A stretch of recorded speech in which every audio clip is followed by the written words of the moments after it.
Our story is about a girl named Iris.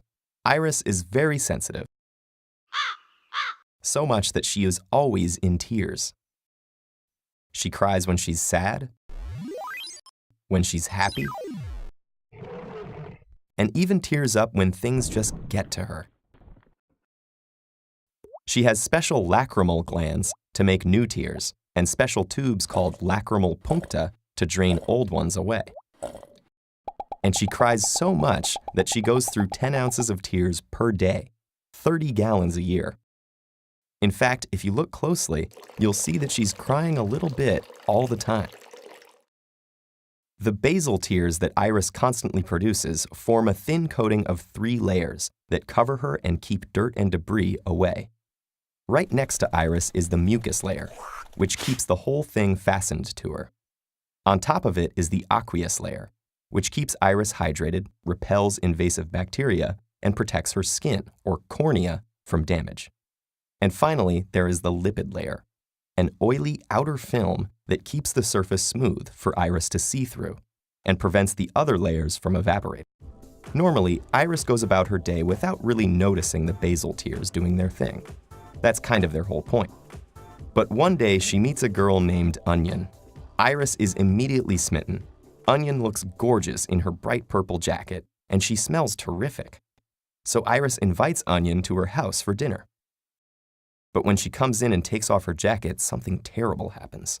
You see, when Onion's jacket is removed, a chemical reaction happens, converting the sulfoxides that made her smell so great into sulfenic acid, which then becomes a nasty substance with a long name: synpropanethiol S-oxide. The gas stings Iris, and suddenly she can't help it. She starts weeping uncontrollably. These reflex tears are different from the basal tears that Iris is used to. Because they're designed to wash away harmful substances or particles, they're released in much larger amounts. And their aqueous layer contains more antibodies to stop any microorganisms that may be trying to get in as well. Both Iris and Onion are devastated. They know they can't continue their relationship if Iris is going to hurt and cry every time Onion takes off her jacket, so they decide to break up. As Onion walks out the door, Iris stops crying and immediately starts again. Only now she's not crying reflex tears, but emotional tears.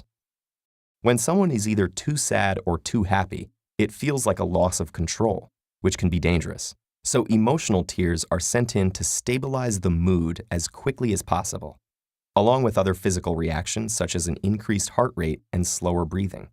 But scientists still aren't sure exactly how or why the tears themselves are helpful. They may be a social mechanism to elicit sympathy or show submission.